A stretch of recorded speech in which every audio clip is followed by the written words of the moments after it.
Sejamos honestos desde o início. Existe algo dentro de você que está inquieto. Não é falta de sucesso, não é falta de reconhecimento, não é falta de prazer, é excesso, excesso de estímulo, excesso de distração, excesso de descarga e, paradoxalmente, escassez de profundidade. Carl Jung jamais tratou a energia sexual como algo vulgar ou meramente biológico. Para ele, a libido não era apenas desejo sexual, era energia psíquica vital, era força criativa, era impulso de transformação. O problema não é o desejo, o problema é o que você faz com ele. Vivemos em uma era onde a energia mais poderosa do ser humano foi reduzida a entretenimento, algo para aliviar tensão, algo para preencher o tédio, algo para evitar o silêncio. Mas Jung dizia algo profundamente perturbador. Tudo aquilo que não se torna consciente retorna como destino. Se você não entende sua libido, ela governa sua vida. Se você não domina seus impulsos dominam você.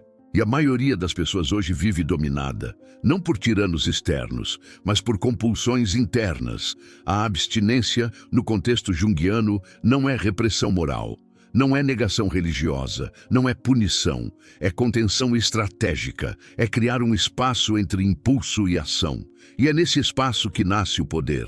Quando você interrompe o ciclo automático de estímulo, excitação, descarga, vazio, algo começa a acontecer.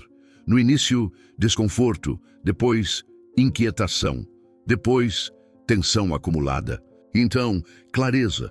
A energia que antes era descarregada começa a circular. Ela sobe, ela busca novas formas de expressão. Isso se chama sublimação. Jung via a sublimação como um dos mecanismos mais elevados da psique. Não é suprimir o desejo, é transformá-lo. A mesma força que impulsiona o ato sexual pode impulsionar criação artística, visão estratégica, disciplina física, liderança, espiritualidade. Mas isso exige fricção. E a maioria foge da fricção. Você já percebeu que nos períodos em que se contém, voluntariamente ou por circunstância, algo muda? Seu olhar fica mais firme, sua postura mais sólida, sua mente mais focada. Não é superstição, é economia psíquica. Cada impulso não atendido cria tensão. E tensão é energia potencial. A sociedade moderna ensina você a aliviar toda a tensão imediatamente. Mas crescimento exige suportar tensão sem colapsar. É aqui que entra a sombra. Jung falava constantemente da sombra, aquela parte reprimida, instintiva, primitiva, que você prefere não olhar. A libido faz parte dessa sombra. Quando você a ignora, ela se manifesta como compulsão. Quando você a reprime cegamente, ela se manifesta como neurose. Mas quando você a observa conscientemente, ela se torna combustível. Existe uma diferença gigantesca entre repressão e contenção. Repressão é negar que o desejo existe. Contenção é reconhecer o desejo e escolher não obedecê-lo. Esse ato de escolha fortalece algo fundamental: a vontade. Hoje, muitos sofrem não por falta de capacidade, mas por falta de vontade consolidada. Cada vez que você cede automaticamente, você treina sua mente para obedecer ao impulso. Cada vez que você resiste conscientemente, você treina sua mente para obedecer à intenção. Isso reconfigura sua estrutura interna. Jung chamava esse processo de individuação, tornar-se quem você realmente é, em vez de ser governado por forças inconscientes. Mas a individuação exige sacrifício, exige atravessar o deserto interno, exige suportar o vazio que aparece quando você para de se anestesiar com prazer imediato. Muitos confundem desejo sexual com necessidade de conexão.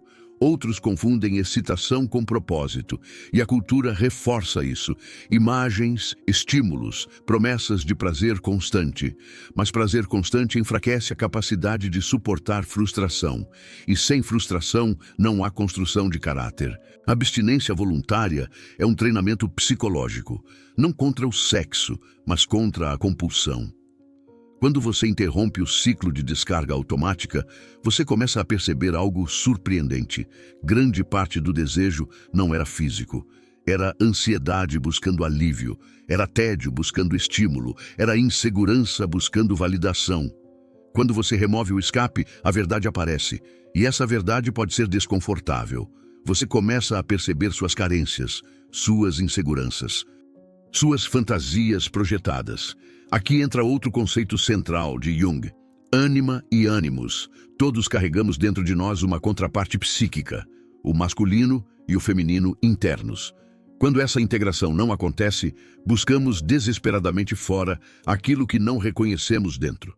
A obsessão sexual, muitas vezes, é uma tentativa inconsciente de encontrar fora o que precisa ser integrado internamente. A abstinência cria silêncio suficiente para que esse diálogo interno aconteça. E quando começa a acontecer, algo muda profundamente.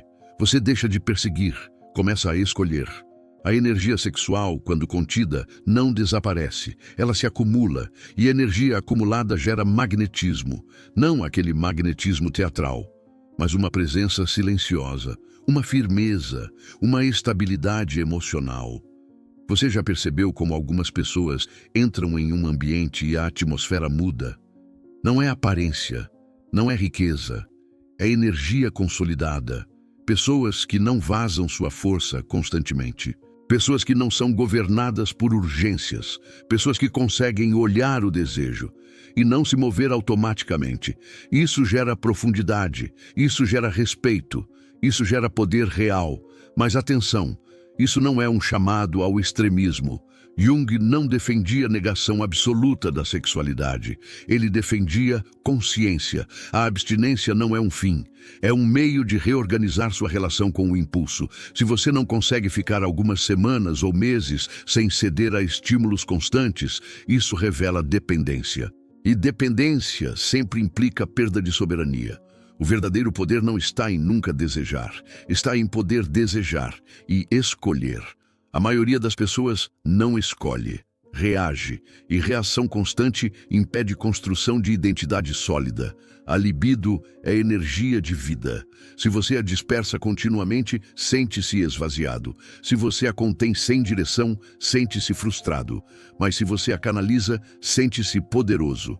Canalizar significa dar forma, disciplina física, criação intelectual, projeto profissional, arte, espiritualidade, liderança. Essa energia precisa de estrutura. Sem estrutura vira caos. Com estrutura vira força criativa. Você percebe agora? Não se trata de moralidade. Trata-se de alquimia psíquica. Transformar impulso bruto em potência refinada. Jung via a psique como um sistema simbólico. O desejo sexual é apenas uma das linguagens desse sistema. Quando você aprende a ler a linguagem, para de ser manipulado por ela. E aqui está algo que poucos admitem. Uma mente constantemente estimulada sexualmente perde profundidade de foco. O cérebro se acostuma com picos rápidos de dopamina. Depois, tarefas comuns parecem sem graça. Isso corrói disciplina. A abstinência reequilibra essa sensibilidade. Pequenas conquistas voltam a gerar satisfação. Projetos longos voltam a parecer possíveis. A paciência retorna. E paciência é poder, mas existe um preço: solidão temporária, confronto interno, conscientização da própria sombra. É por isso que poucos sustentam esse caminho, porque não há aplausos, não há validação externa, há silêncio. Mas é nesse silêncio que você se encontra. E quando você se encontra, algo fundamental muda. Você para de buscar preenchimento, começa a agir por direção. Sua presença se torna menos ansiosa. Sua fala se torna mais precisa. Sua energia deixa de oscilar tanto e as pessoas sentem isso, porque estabilidade é rara, autocontrole é raro, soberania é rara. Abstinência consciente é uma ferramenta para recuperar isso, não como negação da vida, mas como afirmação de domínio interno. Quando Jung falava de enfrentar o dragão interno, ele não falava de destruir o instinto. Falava de montá-lo. Domar não é matar, é integrar. O fogo não precisa ser apagado, precisa ser direcionado. E quando direcionado, ilumina. Quando desperdiçado, queima. A pergunta final não é se você deve se abster. A pergunta é: você é dono da sua energia ou refém dela? porque essa resposta define sua trajetória. Cada vez que o desejo surgir, experimente algo simples. Não reaja imediatamente. Observe, respire, pergunte a si mesmo: isso me constrói ou me esvazia? Se decidir agir, que seja consciente. Se decidir conter, que seja estratégico, mas que não seja automático. É nesse ponto que o verdadeiro poder começa, não no ato externo, mas na escolha interna. E essa escolha, repetida ao longo do tempo, transforma caráter, transforma presença, transforma destino. Jung estava certo. Aquilo que você torna consciente deixa de governá-lo. E a energia que você aprende a dominar se torna sua aliada.